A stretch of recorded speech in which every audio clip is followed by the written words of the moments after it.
Hello ladies and gentlemen, I'll be covering Laneswaps in 2024, but before I do that, let me tell you, I have permission to co-stream MSI on my channel. Woohoo! I have a lot of exciting things planned to make the show very, very special. I hope that you will join me. We're going to do very in-depth reviews in between the games and the breaks. We'll have our own version of Analyst Desk going on, where we break down all the important plays and learn from the mechanics of the greatest players that of course exist. And we're going to do the rundowns, we're going to do the highlights, we're going to do, mixed streams with other streamers too. It's going to be super, super cool. I hope you join me to enjoy it. I am feeling blessed that I have the opportunity to do this. But now we jump into Laneswaps. YamatoCannon, why are we doing it? Why are Laneswaps happening? They're boring. I don't understand what's happening. Well, the main reason is that there's a lot of champions that are being played bottom side that are just insane squeezers. What are squeezers, right? It's like these Halo Blaze champions. Level 1, they push you off the wave, they make you miss XP, they snowball that into wave number 2, snowball that into wave number 3, they crash the wave, they harass you on the turret, they threaten dive, they threaten you to get invaded, and then when the wave bounces, they hide in the bush, harass you some more, they use the momentum of that powerful level 1 to achieve game-breaking conditions. So these champions need to achieve this in order to, get an advantage that is significant enough for them to win, right? So you want to avoid that. Additionally, in top side, there's a lot of champions that thrive when they have good economy because they need to carry the game. Some champions don't mind when they have no gold in contrast to the enemy, right? If you're playing K'Sante against TF, if both of you get dragged down, you're very happy because top laners in Laneswaps generate zero revenue. They invested in a shitcoin, right? So Vayne, TF, Rise, any carry that you can think of that needs to generate gold to be useful against the rest of the field, this is a good way of attacking them. Of course, tanks with gold is also super neat, but at least they can throw their body in there and they are tough to dive and they can, suck in resources from the opposition. Sure, you can play like RFC, TF, blah, blah, blah. There's going to be some cheeky comment saying, haha, Yamato, RFC, TF can be useful. Yeah, I get it. But lower economy for top lane, that can be a beneficial thing for you in contrast to the opposition. Level 1 invade gives you, momentum, gives you an opportunity to send 5 people to a side of the map that maybe the enemy isn't ready for. You also allow yourself to go over key hurdles with scaling because in the past you could break the game with Rift Herald at 8 minutes, right? But now there's no Rift Herald, there's only Void Grubs. So the lane phase is very extended. Have you noticed? The lane phase is very, very extended, drawn out. With this, turrets break. You transpose into mid-game a lot earlier. And that's where Tristana and Jinx can be a lot more comfortable because some champions rely on getting early game advantages and early game snowballs. Drakes are, of course, killed later in theory because turrets break and, the amount of gold that gets injected into AD carries because turrets fall makes the game a lot more accelerated, which is something that Tristana, Jinx, and other scaling AD carries are very happy with. It allows you to create initiative. A lot of the areas that you pick in this kind of variant in the lane swaps is champions that can push fast. So if you push fast, the enemy bases, and then they show up on a wave, you can just choose to not go there because you need to match the base of the enemy. So you have this initiative where you can always choose if you want to match or if you want to mismatch. Obviously, the team with the higher tempo, the base first, the aggressive lane, so to speak, they can choose to open on the side where they have maybe a better wave or maybe a better objective to take, but still you get to avoid that matchup because you push the wave and then you base after the enemy and then you choose to mismatch. This also works against weak divers and pushers. I doubt we're going to see this variant at MSI, but Smolder, Jhin, these are champions that, I don't think they're going to be played. But if your top laner can't get dove or your turret can't break because they hit it too slow or too weak, that's, good to lane swap against. But it does sound counterintuitive because Smolder is a piss weak laner, but he doesn't really get stacks if he doesn't lane against anyone and he poses no threat, So we continue. The difference is 2016. So I'm a relic. I played in 2016 and I played swaps all the way back in season 1. I played swaps for a very long time. There's many differences. They actually they put in a patch that removed lane swaps in theory back then by adding, these these turret shields, you know. This was right before playoffs. We were about to play H2K, these lane demons with Forgiven Grey and Vander and whatever the fuck. And we were the Laneswap team because we were very bad early game. You know, it helped us avoid that. But we beat them anyway, 3-2. No problem. But I just wanted to give you that anecdote. The change that they implemented was that mid and top has 5-minute shield. Another thing that is a part of the game is that, you know, turrets take less damage when multiple people hit them. In the past, this wasn't the case. You can no longer TP on waves before 10 minutes. In the past, you could TP anywhere at any point in time. You know, you just TP it on a minion. Like if the enemy top lane TPs to the turret, let's say, you as a top laner could TP on the wave then and then dive just as an unleashed TP, right? And that's, of course, no longer the case. Another thing that was very important is jungle camp XP changes. In the past, you could just stand next to your jungle and steal his XP, you know? You could just steal his XP of red, ruin his whole game. I'm happy that Riot removed it. But of course, this added an additional layer of helping your top lane reach level 2 as an example. And this, of course, changes the dynamics of power for a top laner. He can farm camps and actually, you know, gain something from it. Because now if you take a camp, you get nothing. You get absolutely nothing.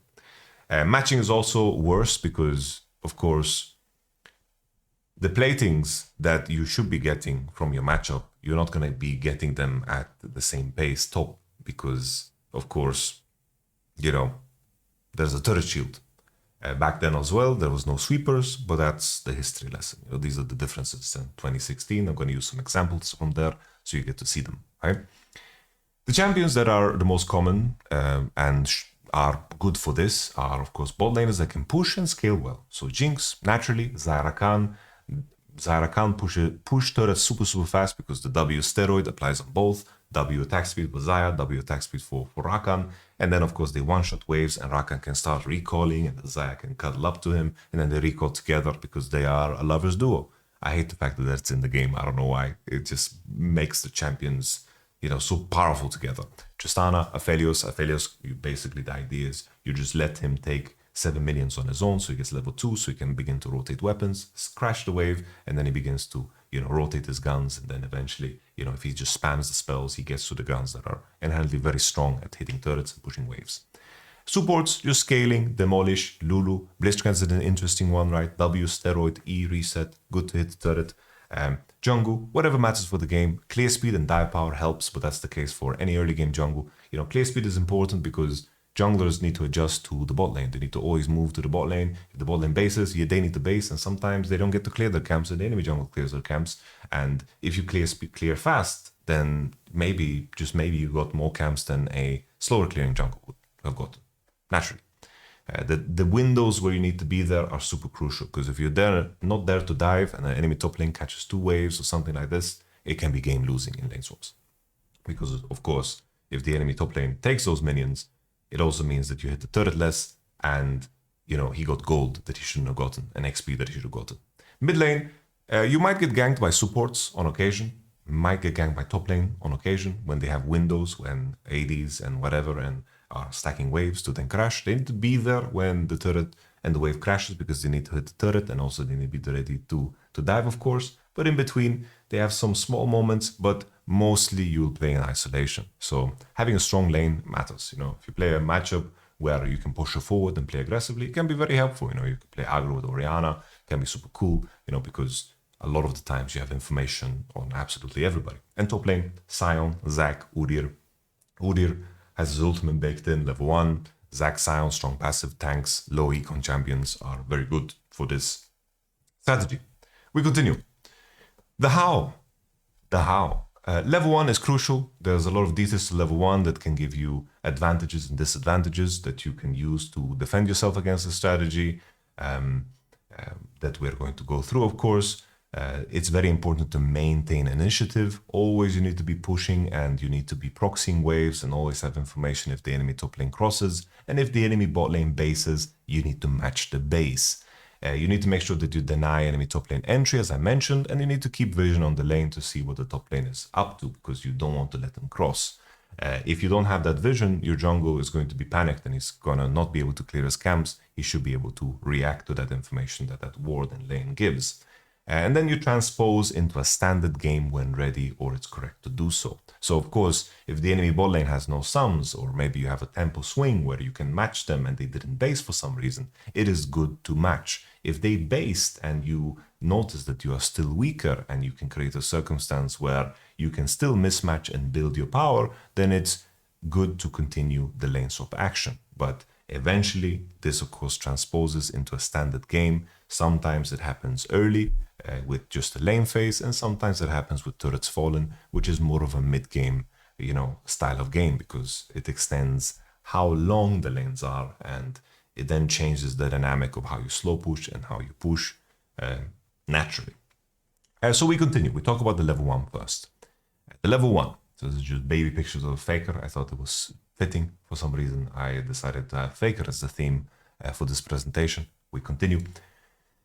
Basically, the wards that most teams are placing is a 3-point cover. The 3-point cover, it's useful because it shows if the enemy crosses into the lane through any opening. Of course, there's cheesy mind games that you can do where you walk to the lane level 1 and hide under the turret, and then the enemy, maybe you show with your top lane here, and then all of a sudden they think, oh, top lane is matching, and then you go into top side, you got the lane swap in.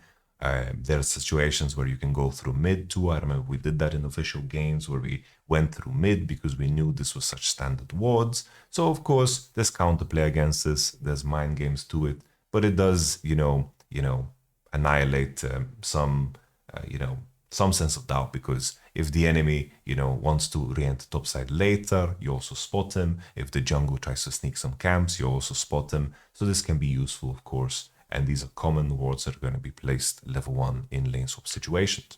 In some cases, people choose to not put them because they want to hide the fact that they lane swap, which is also a part of the mind game, where people just hide in lanes and then maybe they lane invade through tribush where they walk. And of course, there's many variants that we're going to go through.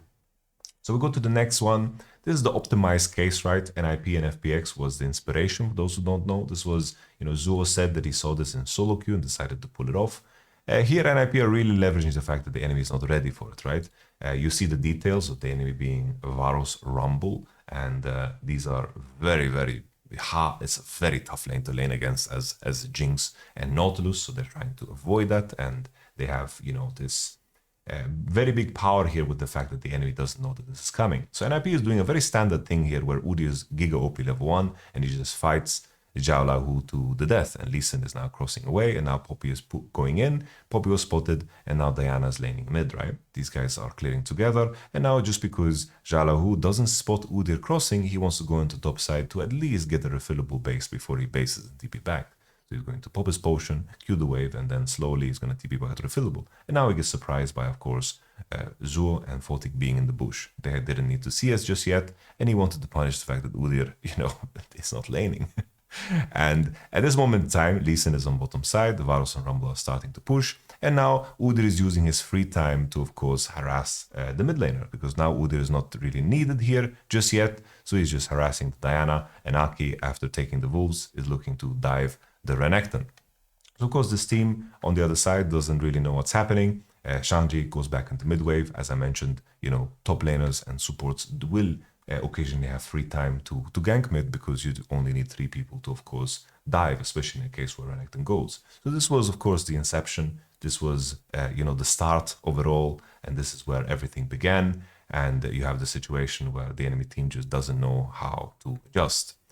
So we continue with the topic of level 1. This is a situation where G2 was very greedy. They went for a late invade because they assumed that the enemy didn't know this is coming with the outnumber. They thought G2, plain and simple, they thought BDS are going to late invade us bot side with Volibear, Ashe, Varus. If we late invade them top side, we're going to be in a clean mismatch scenario, and we are now reading their play. But BDS late invaded here, and then they decided to trap on the red buff. And if you pay attention to the details here, late invading comes with such big risks, because your AD needs to be on the wave. Your AD needs to be on the wave, and the top lane can steal the wave if you decide to late invade. Additionally, the enemy team can just send their support, and the 3v3 fight can commence, and then of course that can be winning.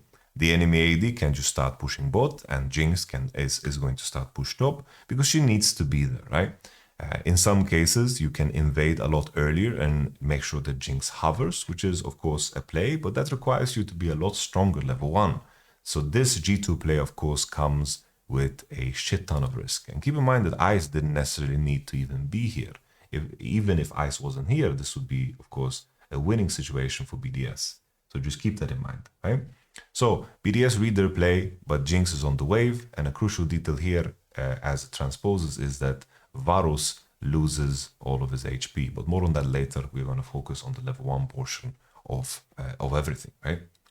So we continue. Trying to press the next button. Okay, it worked.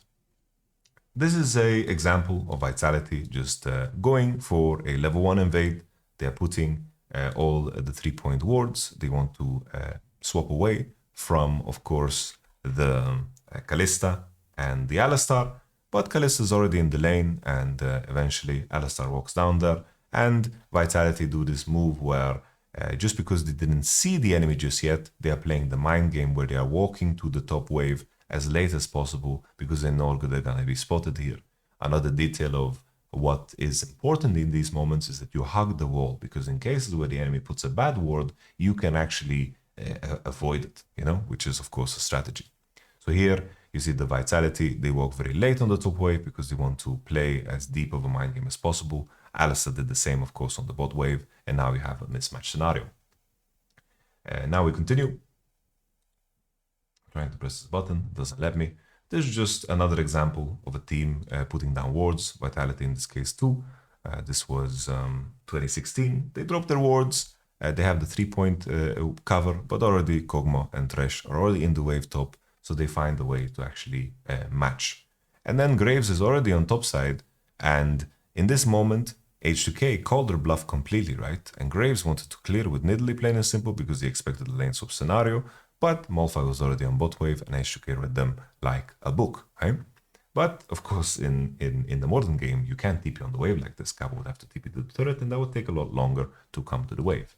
So now he doesn't miss anything. So, you could find situations where you match like this and your top laner is already in position, and can be, something that maybe teams explore, and maybe it's something that we're going to see more of, because even though you won't get the platings that maybe you would have gotten bottom, I can see this to be a better outcome in some scenarios. So we continue. I think it's important to also discuss the things we don't see in, all of these lane swap examples. So maybe when they happen, you could say, wow, I saw this in Yamato's video. Very cool. We continue.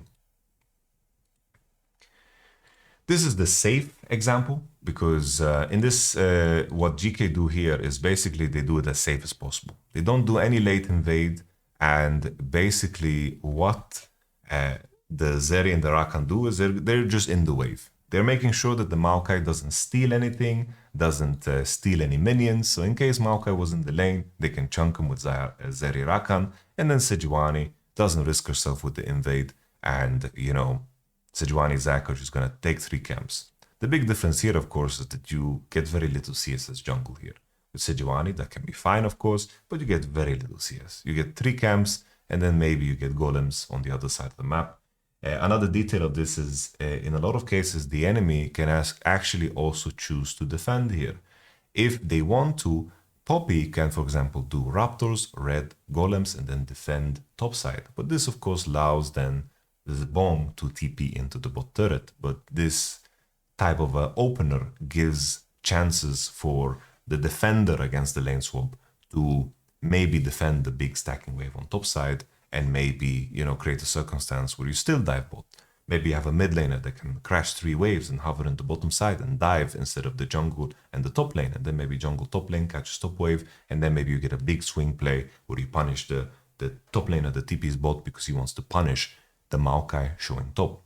Top lane just needs to react to information. If he can't get dove bot, he needs to always be ready to TP, because you assume that the jungle and top lane are doing something impactful in the game, right? And the punish to that is to show up bot when necessary, right?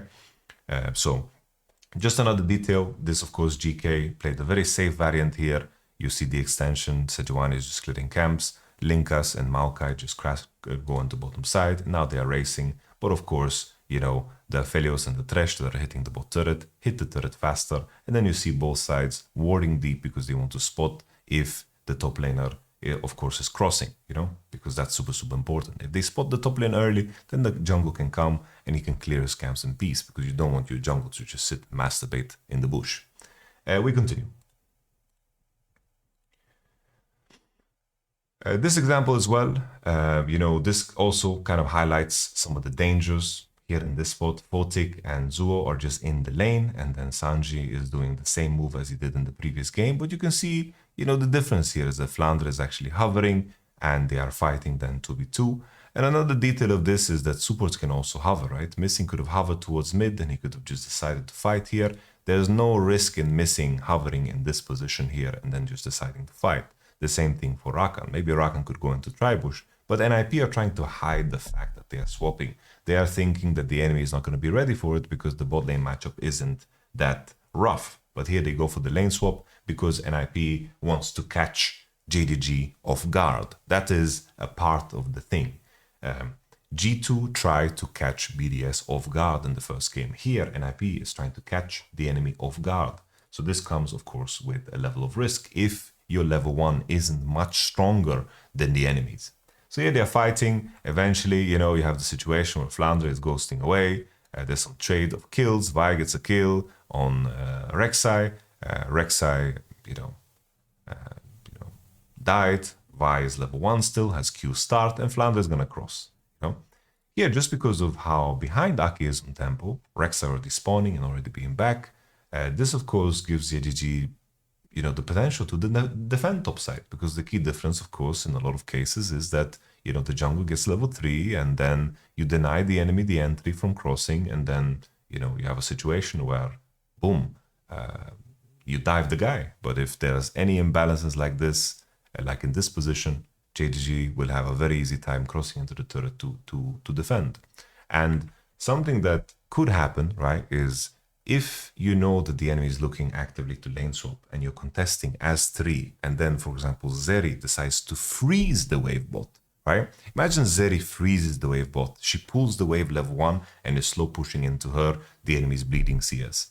And then JDG decide to fight all in on the red buff. They fight all in on the red buff. They know that the enemy AD is on top, and they fight all in on the red buff because it's 4v4. Then Zeri is freezing the wave. Tristana is pushing already because she's just hitting the wave, right? And she didn't pull the wave because she's hiding. And then all of a sudden, JDG can defend as 3. And enemy top, like your top lane, is going to be late to bot because the wave is slow pushing towards Zeri, okay?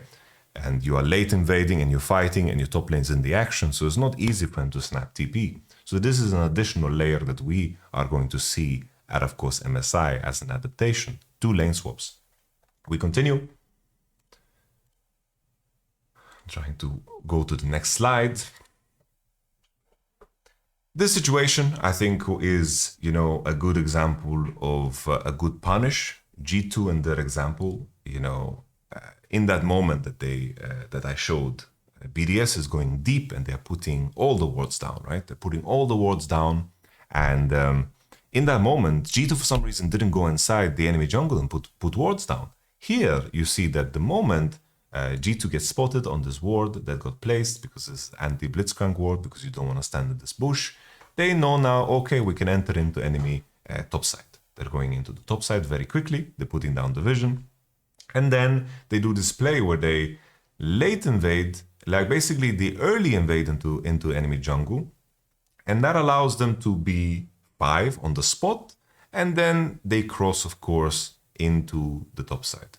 So you see this moment is 120. They take space. They have one ward here. They spot Caps. They didn't spot anybody else. And now they see Yike 2. And Noah is hovering. So instead of being in the top bush, Noah is hovering, and it allows Fnatic to be 5-man. But of course, this is only relevant in cases where you are stronger. So this is a very, very good move from Fnatic. Fnatic lowered the amount of risk that we saw in the previous examples, but this also goes based on the fact that G2 actually showed on bottom side. So information is super, super crucial. And if you have the power in level 1 to put down wards level 1, it allows you to adapt so much more freely. It is not only to match or mismatch those words that I mentioned before are important. They're important to analyze how many people you need to send to the situation and actually judge the decision of the enemy top lane and the enemy jungle, because it changes the dynamic of how you set up the die for top. So you see the situation, Fnatic are then invading, they pushed the enemy out, and BB cannot cross, and now Noah slow pushing wave, and BB tries to, of course, gank mid, and you have a situation here as this gank mid is occurring, that Oscarin is TPing bot because he thinks he can survive against 3. So he's now on Zac passive, and he managed to get some CC off, and the enemy loses a lot of HP here, right? But he did TP, so he's not going to have 2 lives, you know. He tried his best, but this is not a good play. But all right, I think that we covered all variants of level 1. Now let's talk about the role of a top laner. So the top lane is very, very dynamic, right? I already mentioned many times, you need to be ready to go bot in cases where you can. You need to be ready to dive in cases that you can. There's going to be situations where you can't re-enter into top side and you need to find a counterbalance in the other side of the map. And you basically need to, play the role of a dog. You basically have no business being bot because the enemy is 4 on bot side and you are 4 on top side with you included. So even if you go bot in a lot of cases, you're just going there to die, right? And that's not good. There's some champions like Sion, he has a passive that just lets him beat the minions. And if you can steal waves, meaning if you can take waves because the enemy jungle shows, enemy top lane makes a mistake, or enemy support makes a mistake, and you can take away from the enemy, it can be game winning because waves hit the turret, minions hit the turret, they do damage to it. And additionally, they are tanking turret shows so you can hit the turret additionally. And of course, it gives you XP, it gives you gold. Dying for a wave is really massive because HP is a resource. If the enemies are diving you, they are going to burn HP to do so. It's very rare that you can dive in one turret shot, kill a Sion with a Ruby Crystal. Very rare that that's going to be the case, right? So they're losing HP and you're stealing a wave. They're pushing the wave slower because they're hitting you and the wave is dying. So if you can steal waves, really good deaths. And we're going to explore some of the angles where top lane, of course, can find, advantages. So a classic clip here from, ages ago is the Ackerman. So here in this position, Dignitas decide to go for a lane swap. This is a no-free situation. Tristana is in bottom side. And Lucian, Thresh, Elise, they are late invading, and that's why they lane swap. They want to do a cheeky late invade. But here Ackerman is just chilling. Look at him go. Here in this position, he doesn't want to show because he doesn't want to lane. He knows that everyone here is on top side and Curipie here is slow pushing towards the opposition. But Ackerman is just soaking experience. This is already so good for the game. Because usually Gragas players shouldn't get any XP and the enemy is assuming that Gragas is of course with the team. A very important detail is that Ackerman of course can TP on waves and that's important. But you can see here the decision from Zion Spartan and Crumbs is to eventually go into the bottom side. So now they are showing on mid, and there's a play on mid, and Ackerman eventually will just decide to body boop into Lucian. It's going to be on the moment where Elise shows. And now Elise shows, Zion Spartan is here, and now Ackerman is thinking, oh, I'm chilling. They're not planning to dive me. I already have information. They're planning to cross on the bottom side to defend. And in this moment, he just, wins the whole situation. Because now he's level 3, Zion Spartan shared XP with Elise, and he did a very, very good move. So basically, the name of the game for top lane is to just find cheeky waves to steal waves, to steal XP. This was a good example. And maybe we'll just see some alcove gaming where people are taking XP from the alcove and are hiding. And maybe that's going to be a move that we will see in cases where people lane swap. All right, we continue. The slides are not over just yet. This next example is just a very, just straight up like a bad example of what to do. So top esports decide to swap because they see enemy has Ashe, Kalista, and Rumble. Very, very, there's many reasons to swap here. They don't have like optimized champions for it, you know, but they have a tank and they have Senatam, so it's okay. Senatam, they want in most cases lane against two people so they can collect souls, but this is a very hard matchup, so they take what they can get. The late invade, they go for the play, and now Zinza is taking the bot side camps. Eventually, Flandre loses HP, gets pushed out, he needs to flash out because Zinzao, you know, sniffs him out and pushes him off the turret. He's not in the turret. He was going to get dove regardless, but he has no TP, so it's very rough for him. He flashes out. Very standard stuff, right? Here, 369 is just going into the bot wave. You know, he thought that he could survive with the usage of W. You know, he's trying to pull a Scion here, but this, of course, is a terrible outcome. You know, JDG are just getting him clean kill for free, but of course, JDG are investing a lot of HP here. So in a case where, imagine a top laner can TP back after dying. He got 2 XP and then he can TP back because the enemy used sums and too much HP to dive him again. Then he's accomplished his job. He will get the TP back into bot and he will actually be able to catch us. But JGG played this so beautifully and they managed to dive him again. That is the crucial detail. Like if you die and the enemy can't dive you again and you have TP, it can be a good death. If you die and you got nothing, it's very bad. Because in this moment, obviously, you have Top Esports wanting to swap away from, of course, Ruler and Missing on the Ashe and the Kalista. But here, plain and simple, after these 2 kills and killing this wave, they can just base and look to match against the opposition, right? But, you know, the next phase of this game we're going to cover a little bit later because I just want to focus on the top lane aspect of this just now, right? Let's continue. This one is just the situation where there's a Scion in the game. You know, basically you have this situation where the Tristana and the Lulu are swapping into top side, but Rexa is starting bottom side. So here they're just catching the enemy off guard. Scion is already into bot wave. He is looking to just, you know, do some shenanigans. Here it seems like, you know, looking at all the details, you know, here G2 is just assuming the enemy won't call their swap. There's nothing here that G2 really did that was unique in the level 1. It's like just Yak starting bottom side, Scion starting in the lane bottom side, and right away Fnatic begin to stack a wave. So here Zinza is clearing camps, Yak managed to take Raptors, but now he's crossing into top side. You know, with this Raptor start, Yak is just making sure that he's on the wave to be there to dive. Like the worst thing possible would be if he wasn't there to dive because Scion is showing on bot wave. So that would be, of course, a disaster. If Zac can be top and he doesn't get dove, Hansama gets level 2 here. Yike did Raptors and went straight top because he needs to be there when the wave crashes. Here on G2 side, you know, BB under the turret, he wants to just die under the turret. Oscarinin chunks him because he, in his mind, has nothing to do on top. He would just get dove and he would just get killed, so he doesn't want to be there. Here in this moment, he's just chunking BB and eventually they will kill him. But this is the beauty of Scion, right? He has a passive that is monstrously OP because his death timer is ticking and he clears his wave. And now this whole wave is gone, and during this entire time, Tristana and Lulu were hitting a turret. They were hitting the turret, they were proccing Demolish, they were proccing E, and Yike has done 2 camps so far because he wants to be in a position to dive the Zac that could potentially TP. So Yike is, of course, griefing himself pretty fucking hard here. He could potentially gamble and clear more camps by just putting a ward in the lane, but Yike is now very, very far behind, right? So Skarin is just marinating the wave, and then Scion is going to continue with his end spree. So he TPs into the bot wave, actually walks into the bot wave, sorry.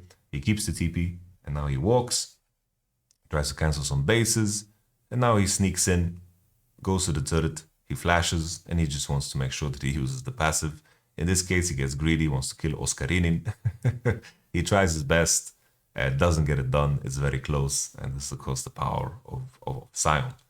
And now, after all this, he TPs again. And the silly part of all of this is that Fnatic are burning so much resources and losing so much of the wave that even him being 0-3 down isn't that horrible. That is what makes the situation so silly, you know? It's like this, Tristana and Lulu have done more damage to the turret and BB has managed to get some very nice XP. Sure, gold is in favor of Fnatic in this spot, and maybe BB overdid it, right? But this is gold they would have been ahead regardless, because keep in mind, Sion wouldn't have these minions, and additionally, they would have gotten a lot more plates because they would cleanly hit the turret in the moments where they were hitting Sion and Sion cleared the wave. So imagine them being more platings down. The gold is kind of, more or less, there. You can just compare Tristana gold to Varos gold, right, as an example. So we continue. This was just, an idea of what top laners can do. This guy is just stealing waves straight up, right? We continue. We're looking at all of this from of course, the top lane perspective. The extensions of the lane swap we'll take a look at a little bit later. Here in this moment, this is another thing that top laners shouldn't do. Here, BDS are just looking to put 3-point wards. I don't know what they were doing, but you can see they put the lane, this lane ward, and it got pinged out right away. And G2 thought, wow, we can punish the fuck out of this. You can see Mickey is giggling in the camera, bro. He's giggling in the camera. He knows something. He for sure knows something, guys. He's giggling in the camera. He's about to, do some serious business here. BB is showing on the wave, and Jinx already passed, and Lulu's gonna hug the wall and then go into top side. And Aatrox has no idea what's coming. He's going to go into the lane, and then here Hansama is spotted. I don't know why Adam doesn't react. I don't know why Adam doesn't piece the fuck out here. It is a little bit absurd. This, of course, is not something that you want to do. You don't want to lose your HP. You don't want to lose your power. This is very, very bad. Here in the extension, there's going to be a moment where Ashe shows on the mid wave, and as a snap call, Zac is going to TP into the bot wave. So Zac doesn't need to be top because Adam got chunked and lost flash, so he's just on the mid wave, busy with his boy Caps. Looking for this little gank. Looks a bit funky here, looks a bit goofy because Caps is dropping really low. He has to flash out. Ashe is now crossing into mid. And here, Broken Blade just does the snap call where he thinks, well, these guys are mismanaging the wave on bot. I'm just going to TP on it because Ashe showed on mid and I'm going to have a good time. Very good cancellation here from Yike. Nuke tries to predict the Q flash and he just flashes out. And G2 are, of course, hitting and pushing the turret. Here, Varus and Ashe didn't base yet, and Zac managed to catch a wave, and Adam doesn't want to TP back. The fact that Adam doesn't TP top the moment, of course, Rel shows on mid and Zac is on bot is another mistake from Adam, right? BDS, very inexperienced. This was a moment for him to TP in the top wave and, of course, adjust to the information. If jungle shows, top shows, he can't get dove, should always TP. Try to take as much of the wave as possible. Eventually, you will get dove, but you've slowed down your enemy team a lot if you manage to at least break one wave, right? That's a good death. So here, Yike is back. He sees Adam. Adam puts a pink ward. And in this moment, G2 are just faking their base and punish Adam on the re-entry. He has no flash. They kill him. Adam has no business doing this. G2 just decide not to hit the turret and put up a trap for Adam because they see him trying to cross, especially with the pink ward placed. And now Aatrox TP's back into the top wave and G2's bot lane decide to base. In this moment, they open on top side and they continue the extension. But I just wanted to highlight, the mistakes of Adam and also the play from BB to TP in the bot side and to begin pushing, which is super cool. We continue to the next one. This example, the steal. This is a very, very beautiful steal. Flandre is in the wave, and IP decided to lane swap once again. And at this moment, Shanji decides to be Pepsi Man. He just runs to the turret without TPing and with his Udyr tries to clear as much of the wave as possible. And in this moment, the enemy is using a lot of resources, and in a different case where, let's say, Shanji optimizes runes by having Dematerializer, he could dematerialize his cannon, he could get level 2, and then he forced JDG to use so much of the resources to actually dive him, and he chunked a lot of the wave, while, of course, Jinx and Nautilus are just hitting the turret, and they have full information, of course, on Philandre. So these are also kind of crazy moves that you can do where you just try to walk into the turret and you try to break the enemy. Here, after that play, Shanji can TP bot, and then the enemy can no longer dive him, which is, of course, super nice. I don't know what's happening to my internet. Is my internet dying? Nice. My internet died mid-recording. How is that possible?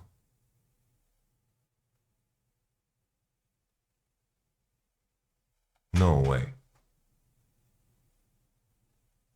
No way. No way. This is some goblin shit.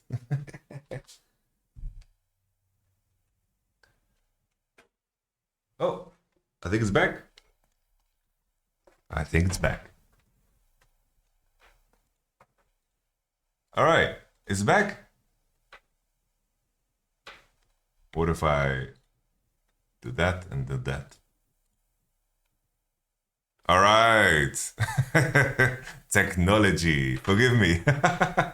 So, Sanji, after this move, he could TP back into the bot wave, he could farm it out, and it meant that Zinza could also cross into the bottom side and kill the Vi, which is super cool. You know, the moment Shanji has secured bot, they can also cross with jungle and begin to contest those camps. So very nice moves here from Shanji.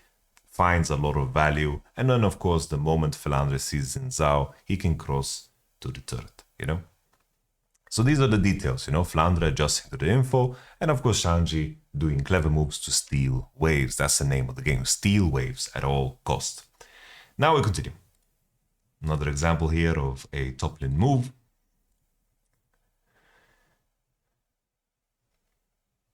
It's just reference back to, of course, the reaction here from BB, where he just TPs into the bot wave. We already had this example, so just here, the fact that Aatrox decides to not TP top, big mistake. Borderline game losing, the Atom doesn't TP top.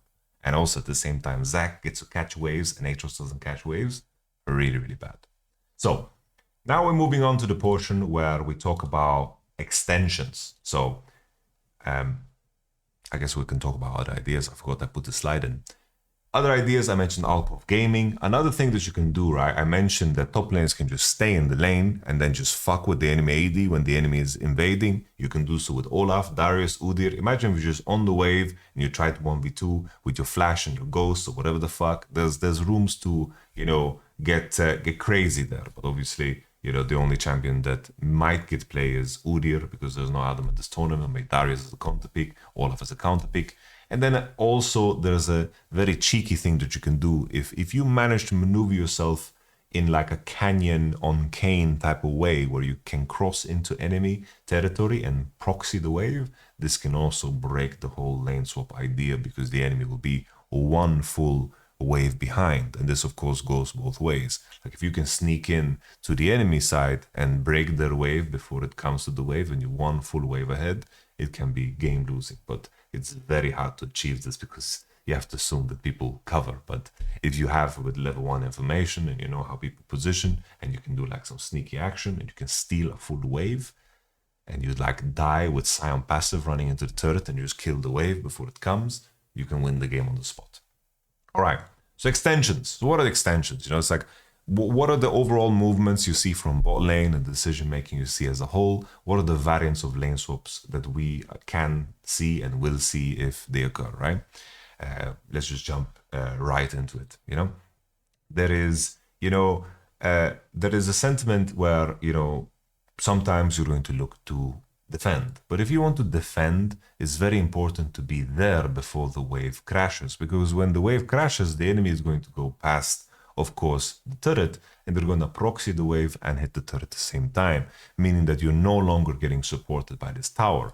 So here you see that GK is just arriving very late. It's like here, the jungle and the top lane, they're here in position, but they can't really cross. It's very hard to cross. They don't know Maokai position. They don't know anyone's position. So this is, of course, very dangerous for them to cross. KCB is level 3, level 4. They are much stronger than these two guys. The only thing that they can rely on is RATP, but this is, of course, a big commitment because even in this moment, Maokai can just decide to TP top. Here, once again, Maokai, if he has information on Bong and he has information on Sejuani, he can decide to snap TP top. But El Ramir didn't show yet, so that's why he's waiting very patiently, but begins to walk into top in case there is information that allows him to walk into top side, right? So this is just like a movement where Sejuani is trying to see if KCB make a mistake, because Sejuani has no more camps to clear. So he doesn't want to be on top side, but he doesn't want to show on bot side unless Bong can actually farm. So this is, you know, an extension, of course, Laneswap. And now the moment Sejuani shows here, Maokai already walked into top side, can begin to walk, and now Poppy turns around and they want to fuck these guys up, right? And now this is the moment where Gio decides to TP into bot, and here in this moment KCB just decide to exit and Elramir flashes out, and this is no problem, right? This is no problem because Maokai is farming top in comparison to the Aatrox, RA TP'd, and now Poppy is ahead, and Maokai and Sejuani are going to, Zac are going to take an equal amount of farm. So we continue. This next example, we see that pushing power, of course, matters. So this is the game with the crazy start, right? You see the situation where Jinx pushed bot, and then she based and walked into bottom side to play with his Jinx and Lulu because Ashe is there, right? And in this moment, you see that Jinx and Lulu, because Ashe is the bottom side, they know that Varus is going to come in the bottom side too. So they begin to channel base after crashing the wave. And this is the momentum they will try to keep at all times. Oh, Ashe and Varus is bot, we're going to walk top, Sion bases 2 is going to walk bot, then the enemy needs to dive, and then we have the swap situation that we talked about. And this is basically the key thing. It's like, when you manage to get the lane swap, you maintain momentum by always matching base. And then when you match base and you want to swap away, you just maintain, you just walk out on the lane where they are not. So here, Ashe was bottom side, they know that Varus is coming, so they just open on top side, Yike is on, of course, the Void Grab, and then Jinx and Lulu continue. Just to show you guys the situation from before, we had the situation with the level 1, and then the crucial detail here is that Varus just loses all of his HP to Sion passive. So with the Sion passive, Varus needs to base. So Jinx begins to push, but Jinx sees Ashe on bottom side. So Jinx pushed and then based and didn't buy anything because he couldn't afford it. So Jinx pushes 2 waves, bases, has nothing to buy. Walks on bottom side because he sees Aatrox there. He walks there because his Lulu is there, and then Varus shows up on top because he based ahead of the Jinx. So Jinx mismatches away from the Varus. And now he goes bot and he pushes bot all the way, but just because Labrov is there and Aatrox is basing, Jinx and Lulu base too. And just because Varus based ahead of the Jinx and the Lulu, Varus showing now on the bot wave invokes, of course, the Jinx and the Lulu to go on the top side. So they're just pushing, and then they're walking away from the Varus until they feel ready to do otherwise. That is lane swapping. It's as simple as that. And this is an example of a very deep commitment from both sides into the lane swap. So I will just show you guys how it looks like in situations. Like, this is a very important example because the team that gets a lane swap against, in most cases, they will generate more gold. But the question is that gold impactful enough on your champions? Like here, Xayah and Blitzcrank, it's like Xayah maybe isn't the greatest against Azir and Jinx to carry, but Blitzcrank can scale well. Like here, you're going to see the dynamic when both sides just commit to the lane swap idea, and there is no spillage, no breakage, no attempt at anything greedy or an attempt to steal anything. I think we'll see like one little cheeky attempt from Bong, but you can see here Linka's just taking topside camps, they abandoned, everything is matched, and now both side is going to hit the turret. Mainter is on the wave, they're going to hit the wave, and now here we see Bong eventually is going to gank mid, and he's going to try to cross into top side. And now here, of course, Leo has W steroid on Xayah, and the Blitzcrank is hitting hard. You can see that they're hitting the platings bot much harder than the enemy. So now you see that Agent Bong is trying to create some pressure. He finds a little pink ward, and now he's trying to do this cheeky thing where he's trying to walk around the enemy. But Xayah and Blitzcrank are hitting the turret harder, and now Zinzao shows up, and Mainter was a little bit too greedy. He had flash E'd and then into a hook. Decap, of course, buffeted it, and Mainter dies with no flash. Now Bong, Agent Bong, tried to get under the turret somehow without getting dove, and he's trying to proxy the wave. He dematerializes one, and he wins some time here, which isn't too bad. You guys remember what we talked about. Any time that is not spent hitting the turret, you know, he's making sure that the enemy burns resources. Maybe here, if he gets his E off faster on the QCC, it can be better. Another dematerializer. Bong has completed the job.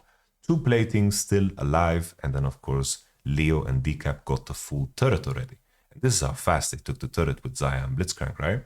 When the optimization clearly shows here, and they managed to break the turret. A very important detail: when you break the turret, make sure that the wave actually bounces towards you. Let the minions die to the turret and recall, because the enemy top laner, if he can freeze bot and you can't break top side 4v5, which is very hard so early in the game, you can automatically lose the game. This is something that people are really not mindful of enough in the games that I've watched. When they break a turret, make sure that the wave bounces, because you can get completely fucked. More examples on that later.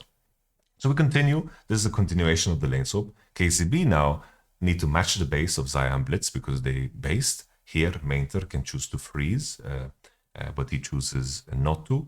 Here, Jinx and Milio open up on bot side. Here, I think that Jinx and Milio can just match. I don't know why they mismatch. Imagine a situation where Mainter just freezes bot side here, and Zac is then completely homeless.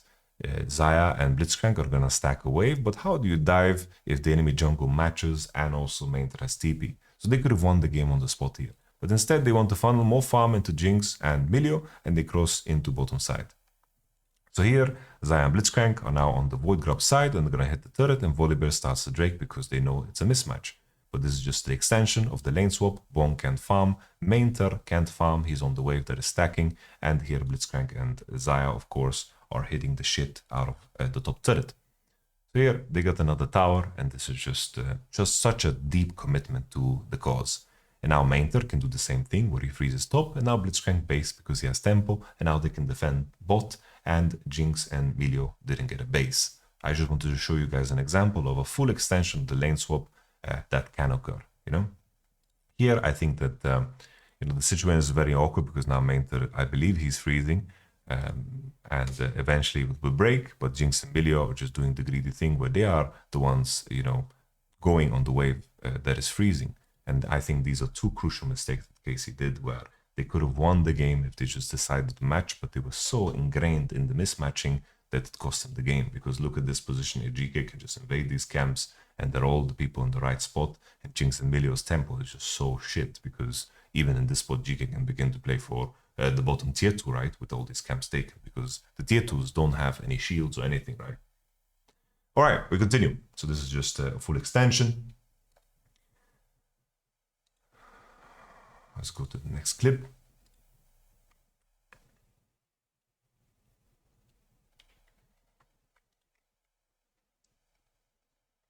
Now here as well, right? It's like, forgive me, I pressed the wrong button.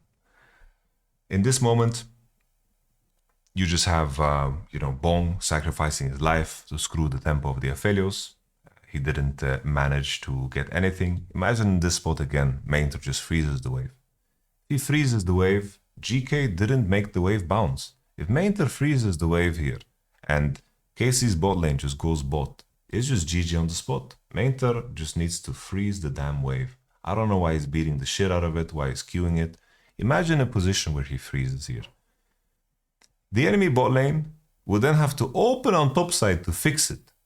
And then, like, that's such a big waste of time. It's game losing. But instead, they are doing this thing where Mainter unfreezes the wave. And just because he unfreezes the wave, they are saved completely. Zac pushed in, and he eventually, you know, he sticks around because he doesn't need to be top. But imagine this whole sequence playing out here. KCB know that Zac doesn't need to be top, so they're taking it easy. They're contesting the space. Poppy is matching. Talia is in position. This is very ice-cold play here from KCB. They're making sure that they are playing on Flay. And now, you know, Zac is charging a Z. The enemy GK, they want to make something happen here in the 5v4 on bottom side. But KCB defend well, Talia eventually ults. But imagine a scenario here where Talia doesn't ult and Maoka is freezing top. Tell me it's not just checkmate. So when the turrets are destroyed, teams need to understand that you make the wave bounce. bots, because otherwise you'll be in big trouble. Big trouble. It was a cardinal sin back in the old days. Yeah. And instead here, Zach is participating in this fight. KCB disengage, and they make everyone from GK cancel. Mainter TPs too. It's not necessary, but this is already very winning. Look how many minions the enemy is losing topside, and this Zach is very far behind. All right. The next one.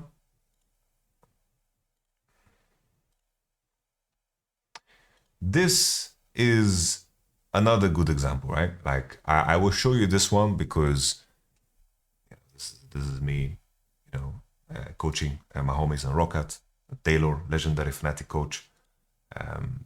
Here, this is just Laneswap. Here you're going to see all the details that I mentioned in terms of the things have changed. Here we are just all punching the shit out of the turret, and it doesn't matter. We're hitting the turret fast with the Janna Y and so forth. Hoonies and bot. They are taking Drake. We are hitting the turret. The turret breaks, but look at what we did, right? We made sure that the wave bounces. The wave bounces and it doesn't go all the way into tier 2. The wave bounces. If you push another one, you need to stay for another wave to make sure that it crashes in tier 2. Because if you don't, you legit auto lose the game. So here we continue. It transposes now into the situation because the enemy bounced the wave on bot. We need to go bot with Caitlyn and Janna too. And then the enemy is doing the same in top side, right? Because if Riven we can't send our solo lanes, because if Riven and Rumble match on a wave that is slow pushing out, then whoever is on the wave that is slow pushing out is going to lose as a top lane. So both bot lanes are going towards the wave that is slow pushing out. Because if there's a match situation where you walk on your slow pushing wave as your bot lane, you're going to be winning, right? That's why the bounce is so damn important. Now Fnatic are just gonna hit the shit out of this turret and so forth. And Fnatic did this very good thing where they found a lot of farm into Riven. But here we're going to eventually make a very crucial mistake, is where the enemy wave bounces on top and we don't send our Caitlyn Janna to that lane. So we sold Steve on eBay Kleinanzeigen, which is basically like eBay, local eBay, Facebook market. We sold Steve here so fucking hard because he has to walk out on this wave that is slow pushed. He can be bot and maybe fight, but what is he really achieving here? He's very screwed. Riven is already farming, the wave is bouncing, and Rainover is sniffing his bum. This is a disaster for Steve. He just gets completely sold, and you just see how this lead of Riven is ballooning. He's level 6 against level 5, he's doomed.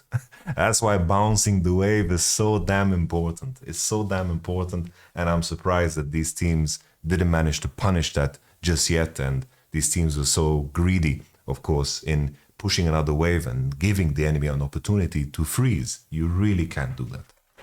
And here Steve, like, here Hooney just 1v9s the game, obviously. Like here, he gets killed by Rek'Sai eventually, I believe. I think, or maybe like TF ports on him. I think TF ports on him pretty much. And then, or actually Rainover ports on him. That's the old Rek'Sai. Everybody ports on him. And he's 10 CS against 50. It sucks to be Steve, bro. It's rough. It's rough out here. And even though it's 1-1, the game is practically over. So the bounce is very important in the extensions. This one, another late arrival here on the defense because Volibear is quite lost on the map, right? Volibear is not participating. Here they're trying to match with Rakan. This was in the game where Rakan died level 1 because he tried to gank level 1. And here, Volibear is not here, so the dive is still very easy. Level 1 against 4 people. G2 stack 2 wave into Crash because like this, they can have an AD with level 2. Janna level 1 against level 1, and then Yike just shows up with 2 spells, and then BB is here too, right? So this was just a late defense. You need to be 3 under the turret, and you need to be there before the wave crashes. It's very important. They kill BB, but in the end, it doesn't matter too much, right? Because BB just wants to TP bot anyway. So BB TPs bot because he sees Lavrov and so forth, and here, for some reason, Lavrov is just running it down. But that's, has nothing to do with lane swaps. That's just BDS. Playing like shit. All right, the next one. Here, this is a very good example of what we are going to frequently see. Basically, in this play, right, we looked at this before, where, of course, 369 died on bot a couple of times, and then they extended, and then Zinza crosses and kills the Viego. Here, Ruler has no sums, Missing has no barrier, and they're walking out on the slow pushing wave. Here, Top Esports could choose to play away from the enemy bot lane, but they choose to match. And this transposes already into a standard game, because in their mind they're thinking, our Zinza got a kill, we have sums, enemy bot lane has no sums, we can stop them from crashing this wave. And sometimes these details and these swings are good enough for you to start rocking and rolling. Because as you can see here on the play, Tamkench has Bami Cinder. You know, they've gone past a very important phase of their lane phase that is very tricky. Ari pushed bot all the way. All the lane assignments are fine. Tian is now crossing in, puts a pink ward to check if there's a ward, and now rock and roll. Ruler has no sum, there's a ward behind him. Tian loops around, and they manage to latch on to, of course, Ruler here. And even though they swapped away from the Rumble and they swapped away from the Kalista and the Ashe, they've already overcome the biggest pain hurdle, which is the first 3 levels. And now, after 369 got dove twice and they lost all sums, they're already transposing to the standard game. But the key detail, once again, is Jackie Love and Meiko had the choice to still mismatch in that moment, right? They could have just opened on the mid wave. They could have open on the mid wave, and then they could have crossed into bottom side to dive whoever is there on the Ahri lane, and they could have taken it easy. But instead, they chose to match because they felt 3v3, they are stronger. So it's very important to judge those details. When is the right time to switch back, right? We continue. The importance of tempo. The importance of tempo. That's the name of the game.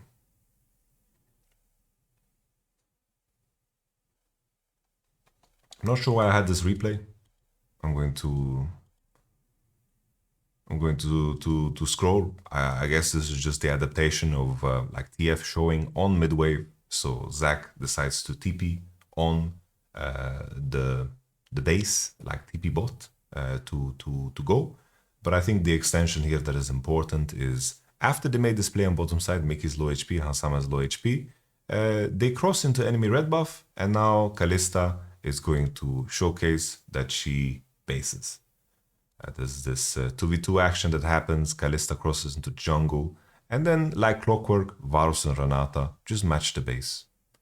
If they stick around there, hit the turret, and Kalista Blitzcrank fresh walk out on the Varus and the Renata, they are GG'd. So they're just burning this wave, basing as fast as possible, and then they're going to look to, of course, mismatch or match depending on how they're feeling in the game. So here Kalista opens on top side and Varus Renata open on bot because they see Hansama on the top wave bush, and this is how they maintain that initiative. We saw that level 1 earlier, and now they are just continuing, with the mismatching because they matched the base of Kalista, they saw him open on top, they go into bottom side. Of course, in these moments, Kalista is a little bit faster and will push a little bit faster, but that's the price that you pay, right? That's the price that you pay for mismatching because you need to see what the enemy does. If you base first, the enemy can react to you and get the matchup that they want.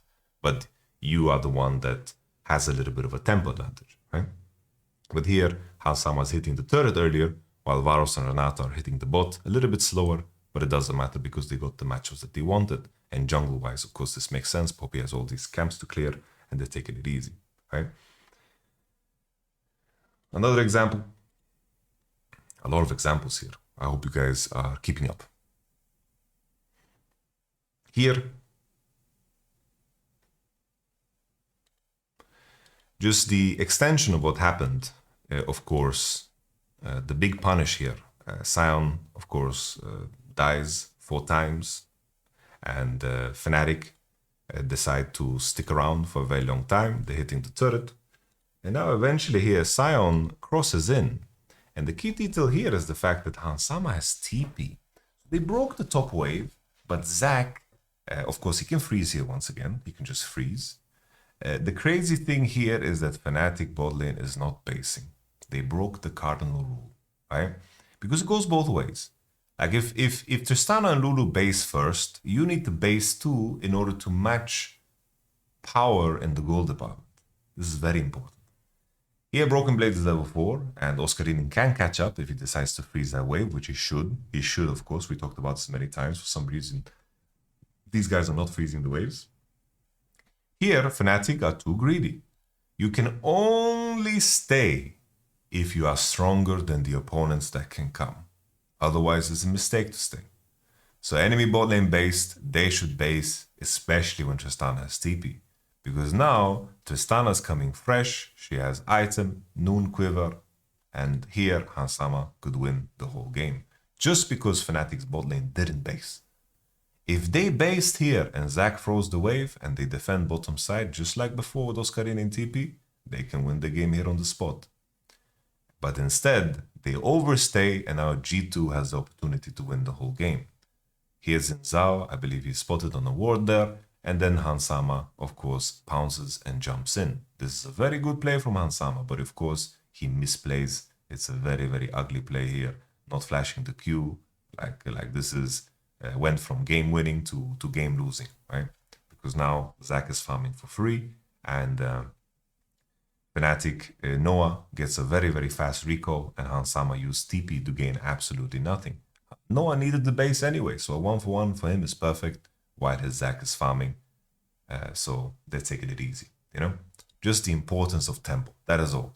You know, it's like, Laneswaps is basically that. It's like, level 1 information, making sure that you dive the top laner if he's there, and then if one bot lane bases, just match the base, and then choose what you want to do from there. Are you transposing to a standard game, or are you keeping the mismatch? And if you're keeping the mismatch, make sure that your jungle and your top lane shows up, and make sure that if your top lane dies, that it is for something useful to protect playthings that steal waves. That is basically Laneswap. Laneswap has lost a lot of nuance. A lot of nuance has been lost. The only thing that can be dynamic is the level 1 examples that I mentioned, and if people like steal waves in more creative ways with the proxy or with the Alcove XP steal, that is all, you know? So there's a couple of extra things that I want to cover. You know, there was a discussion about Scion swap. It really isn't the same thing as a lane swap, right? Because you're committing 5 people to the lane that you expected the lane in.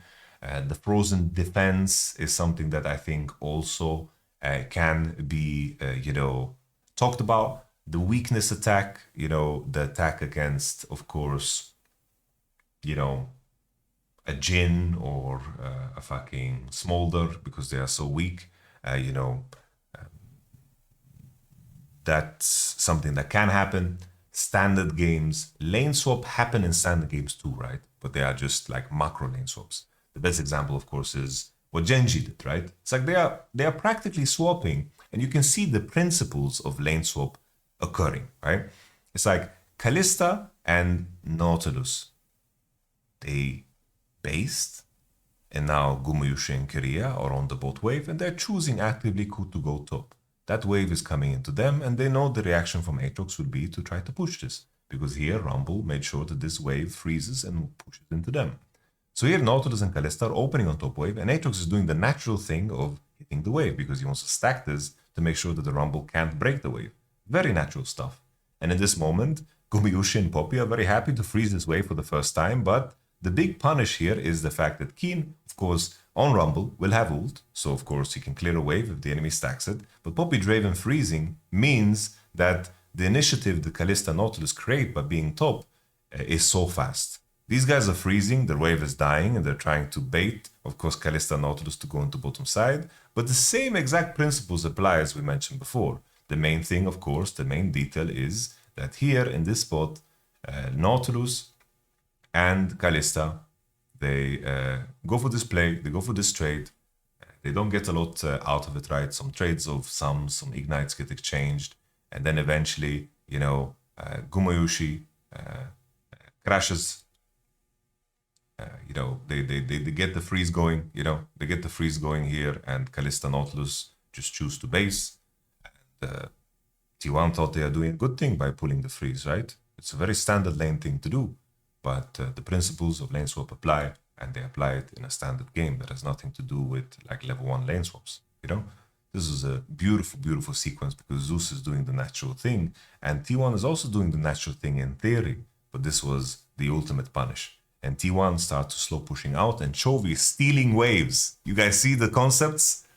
He's stealing waves, you know? He's stealing waves before he gets dove, and then he puts a ward, spots the Maokai, and then he walks away by the time it's time for him to walk away. But Kalista's already hitting the top turret. He's already hitting the top turret, and Chovy with this vision, seeing Maokai walk out, he walks up to the turret, and Draven gets no platings.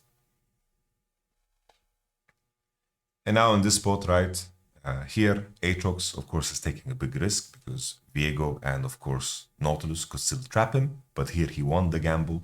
Nautilus was going into bot side to re-enter. And now Keen is into 2 and he can just rumble the wave and he's chilling, right? Here you could consider that it would be better for Lehens to just stay to make sure that they dive the Aatrox if he comes because they saw Maokai Poppy. So here, if you wanted to apply Laneswap principles all the way, Kalista, Viego, and Nautilus should have hit the top turret hard with Void Grabs because Rumble and Corki were defending bot very well, right? But here, Nautilus decides to base, go into bottom side, so Aatrox can cross, but Aatrox took a big risk here. But a lot of these principles apply in the standard metagame as well. Here, in this example, this is just like the attack on the week. This was a game that happened where Smolder was played, where Besiktas here have Xayah Rakan, they have a Sion, so they can do the Sion swap strategy. They showcase that they are crossing into top side, and Smolder and Braum, I don't think necessarily their intention was to swap, but you can see the situation where Ainz is trying very hard to match, and now Renekton, it's like basically blue side tried to predict the fact that the enemy swapped, but Xayah Rakan now crossed into bottom side. Now, just because they cross into the bottom side, they don't get melees, and now they're stacking a wave. The main disappointing part about this play is that Besiktas just didn't fucking dive them, you know? Like here, the fact that Sejuani can take golems, Zanzara is doing like a crime here. I think Besiktas just needs to fucking make sure that Zanzara doesn't get anything here. I don't know what the fuck they are scared of. You know, Zanzara gets spotted here, and they let him do golems, which is haram, in my opinion. Here they could have dove for sure if they deny golems, and you can see that Xayah Rakan now opens up the map on top side, and Sion is in the bot. And now Braum and the fucking the Smolder, they are on the bot wave against Sion. They need to base and match. You know, they're just too weak to lane against the Sion, and the Renekton can be in trouble. So these are like angles that you can play with too. We talked about like the Sion swap. G2 did it against Fnatic. You know, this is the example. You know, they just here Fnatic was so deep in their own head that they wanted to predict the swap because they have the Kalista and the Nico, but they ended up swapping to top where they can hit the turret in a worse way, and the Jinx and the Thresh get to hit the turret without any fucking 5-minute shield. So they win the race. They get the swap in the matchups that they want to swap in. So this is obviously a best case scenario. And G2 is straight up like winning from the get-go because obviously Kalista and Nico want to fucking lane and they want to all in level 1 and fight back. Not that Thresh and Jinx are weak level 1, so maybe they can make this science swap happen regardless. But I just thought it's kind of fucking funny that Nico and fucking Kalista is top. You know, maybe on Fnatic's side, maybe they thought that, oh, we're too weak level 1, so we're going to do the lane swap ourselves because we want to not be like lane swapped against. But I think that Razor can just, you know, look to maybe do his steal move, or maybe they can just look to TP with K'Sante to defend it. You know, there's moves to play around it like we did in standard, right? But it's just like a worst case scenario here for Fnatic. And then the moment the enemy bot lane bases, Sion just walks off and he's going to look the base and then TP top. Standard stuff, and Jinx and Thresh obviously also gonna base because the enemy bot lane based. Like clockwork. And then they can choose, oh, we can walk on top side and Sion can go bot and we can keep the mismatch. Same thing always applies. I already talked about super mobility, right? Like in this example, just the level 1 gank of Rakan. Like level 1... top lane can do stuff, level 1 support can do stuff. If they don't need to be on turret, easy peasy, they can be there, right? So that's about it. That covers like everything that you need to know about Laneswap. I know that my videos are very, very long, but to keep it simple and to like summarize it, right?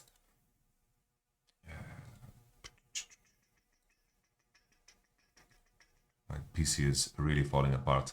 I guess I can show as well this one. This is just like the freeze defense attack, where basically the enemy, like here, our AD is basically freezing the top wave as Kog'Maw. We're doing the invade here with Elise and Maokai on top side. Kog'Maw is freezing the wave, make sure that the little rat here that is Nar doesn't connect with what we're trying to achieve. And then we are crossing into bottom side with Maokai and of course, you know, Braum. So here's Steve, TP's onto the bot wave, he's already in there, and he's trying to chip away at the wave, and Braum is also crossing. We managed to get the freeze already. The Nar is not farming top, and Nar is very far behind on CS, and he hasn't seen the Elise yet. The Elise can gank him very easily if he TP's on the wave, so he doesn't want to do that. He wants to get more information. Here, Vishishash is level 1, Kog'Maw's now going to reach level 2 because he's freezing the wave. Unicorns of Love, they really need to make sure that the dive bot works. And this is just a freeze attack. This is something that can be done, especially in a world where TPing on the wave is not a thing.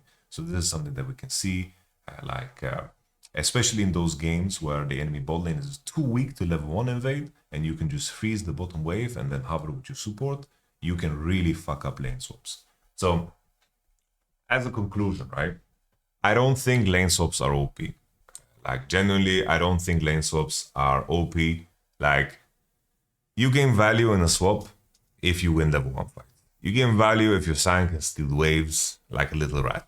Like, you can gain value if the enemy, like, if the gold the enemy gets from platings is gold they would have gotten in the isolated matchup either way, that's like a fine time to swap. You gain value in cases if the enemy top lane, of course, deteriorates in poor economic conditions. I think that we will see a couple of lane swaps. I think lane swaps are very fair. The team that initiates the lane swap should lose gold because bottom turret is easier to kill. And with that simple truth, I think that there are cases, extreme lane cases, where it's good to lane swap against. But I think there is, a balance, like if anybody's playing Varus, Renata, and they're hitting your bot turret, these are champions that do fine.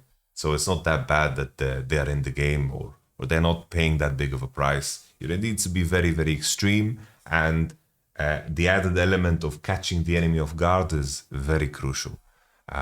And lane swapping, it's not so complicated, really. It's like you make sure that you can dive the top lane that wants to steal waves. You make sure that your jungle and your top is in position, your support is in position. And then you base when the enemy bot bases. And then you choose if you match or mismatch. And that's all. That is all. And if you're on the receiving end, when you are the one opening on the map with initiative because you base first, you base towards the side that have the better lane position for you to execute on, or around the objectives that, of course, spawn. So that's it. 1 hour and 17 minutes. Lane swaps covered. It'll be fun to see, of course, this being patched out very soon. But honestly, I don't even think it's needed to be patched out. I just add some additional thoughts. I don't think it's that OP. I think it's okay. I think it's really fine that this is in the game. I don't think it's game breaking. I don't think it will be played like every single game. I think there's a lot of incentive for a team that is weaker against a better team to do this. So I guess on that front, we will see plenty of this. But the key thing is that the champions that will be picked to optimize it is such a clear signal that maybe, just maybe, all teams at MSI will be Giga ready. So we shall see. Thank you so much for watching. I'll catch you guys on the next one. Peace. Holy, it's 4 a.m. What am I doing with my life?